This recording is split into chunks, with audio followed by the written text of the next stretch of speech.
जय जगन्नाथ दर्शक बंधु माही क्रिएशन यूट्यूब चैनल को आपण मानक स्वागत जनाऊँ। पुणी एक नुआ वीडियो नहीं आसी आपण मानक पई। मनुष्य जीवन रे व्यक्ति किछि ना किछि पाप निश्चित भाव में करिथाए। से धनी हेउ अबा गरीब, मूर्ख हेउ अबा पंडित, निजर स्वार्थ हासिल निमंते व्यक्ति किछि ना किछि पाप करी बसी थाए। किंतु व्यक्ति को यही सबु पाप करिबा पई ताको किए बाध्य कराई थाए। काहा जोगु मनुष्य पाप करिबा पई बाध्य होई थाए? केउ कारण जोगु व्यक्तिर पाप प्रति इच्छा नथिले मध्य से पाप करी बसी थाए। तो चलंतु दर्शक बंधु आउ डेरी न करी वीडियोटी को आरंभ करिबा।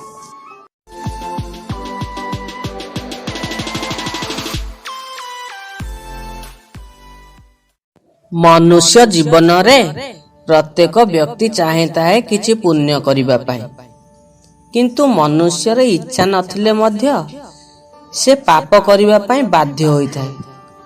मनुष्य को यही सबु पाप कराइबा पाई किए ताकू बाध्य कराई थाए? तो चलंतु दर्शक बंधु एहाकू एक सुंदर कहानी माध्यम रे बुझिबा।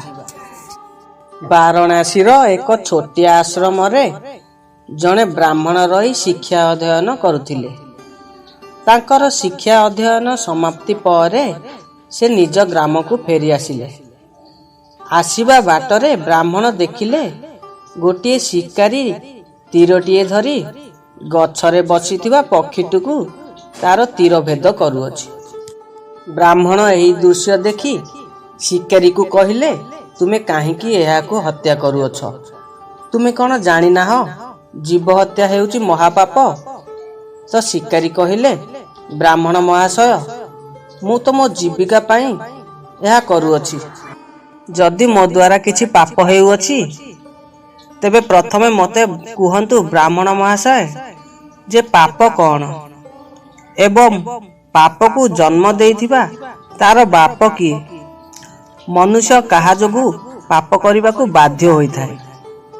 ब्राह्मण एहार उत्तर देई पारिले नहीं।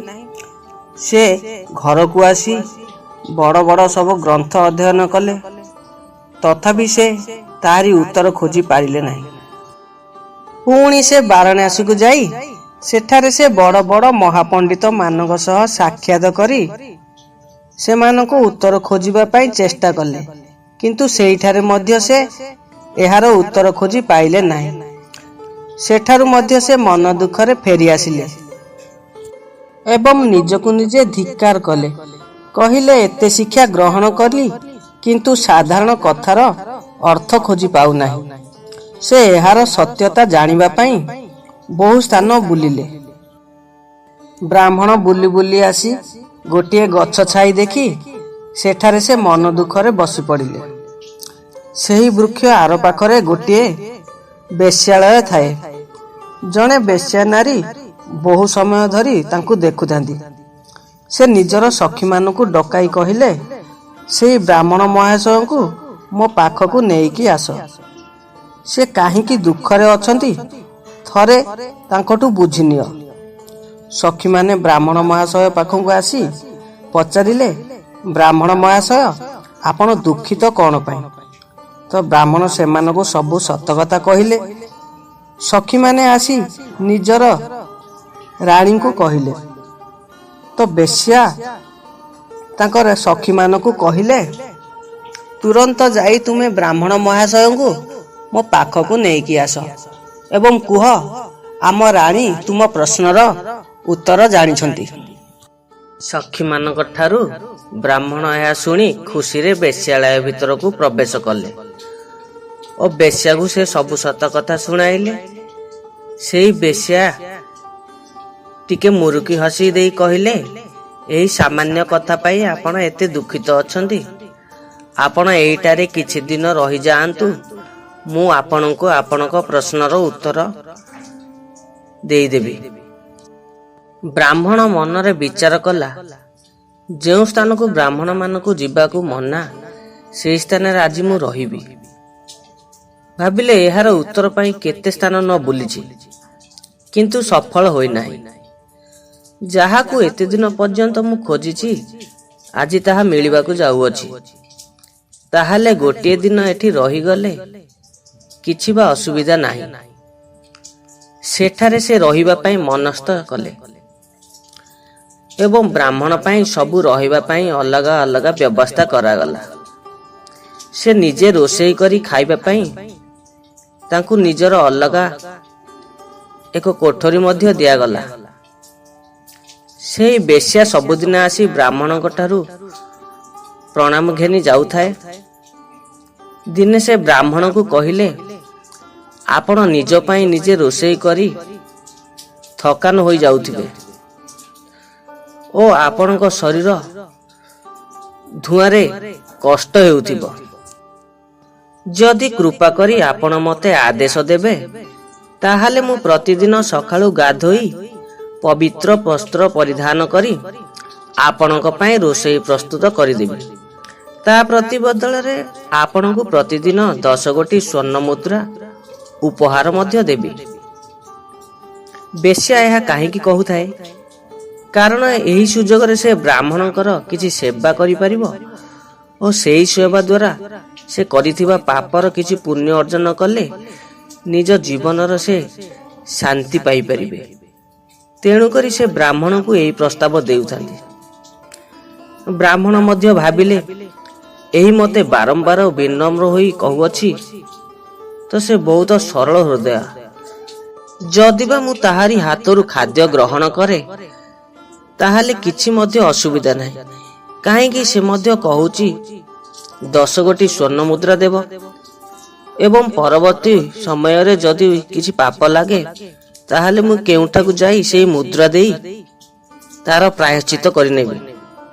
ତ ବ୍ରାହ୍ମଣ ସେହି ନାରୀର କଥା ଶୁଣି ରାଜି ହୋଇଗଲେ ଏବଂ ବେଶ୍ୟା ସବୁଦିନ ତାଙ୍କ ପାଇଁ ଖାଦ୍ୟ ପ୍ରସ୍ତୁତ କରି ଗୋଟିଏ ସ୍ୱର୍ଣ୍ଣ ମୁଦ୍ରା ଥାଳି ନେଇ ଓ ଖାଦ୍ୟ ଥାଳି ନେଇ ଆଣି ବ୍ରାହ୍ମଣଙ୍କ ପାଖରେ ଥୋଇଦେଲେ। ବ୍ରାହ୍ମଣ ମହାଶୟ ଯେତେବେଳେ ସେହି ଖାଦ୍ୟ ଖାଇବା ପାଇଁ ଯାଇଛନ୍ତି ସେହି ବେଶ୍ୟାଟି ତାଙ୍କ ଖାଦ୍ୟ ଥାଳିକୁ ତାଙ୍କ ପାଖରୁ ଆଡ଼େଇ ନେଲେ ଏବଂ କହିଲେ, ବ୍ରାହ୍ମଣ ମହାଶୟ ମୋତେ କ୍ଷମା କରନ୍ତୁ। ମୁଁ ତ କେବଳ ଆପଣଙ୍କ ପ୍ରଶ୍ନର ଉତ୍ତର ଦେବା ପାଇଁ ଏହା କରିଥିଲି ଏବଂ ଆପଣ ମୋ ଭଳି ଏକ ପାପିନୀ ଠାରୁ ଖାଦ୍ୟ ଗ୍ରହଣ କରି ଆପଣଙ୍କ ଧର୍ମକୁ ନଷ୍ଟ କରନ୍ତୁ ନାହିଁ।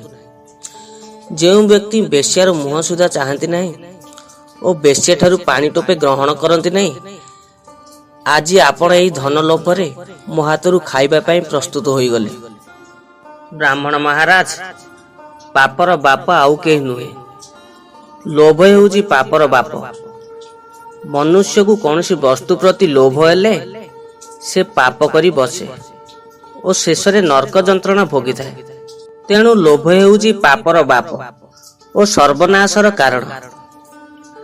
ବ୍ରାହ୍ମଣ ମହାଶୟ ନିଜର ପ୍ରଶ୍ନର ଉତ୍ତର ପାଇ ସେ ବହୁତ ଖୁସି ହେଲେ ଏବଂ ସେହି ସ୍ଥାନ ଛାଡ଼ି ସେ ଶୀଘ୍ର ଚାଲିଗଲେ। ଯଦି ମୋ ଭିଡ଼ିଓଟି ଆପଣମାନଙ୍କୁ ଭଲ ଲାଗିଥାଏ ତାହେଲେ ଭିଡ଼ିଓଟିକୁ ଲାଇକ୍ଟିଏ ଦେଇ କମେଣ୍ଟ ମାଧ୍ୟମରେ ଜୟ ଶ୍ରୀକୃଷ୍ଣ ଲେଖିବାକୁ ଜମାରୁ ଭୁଲିବେନି।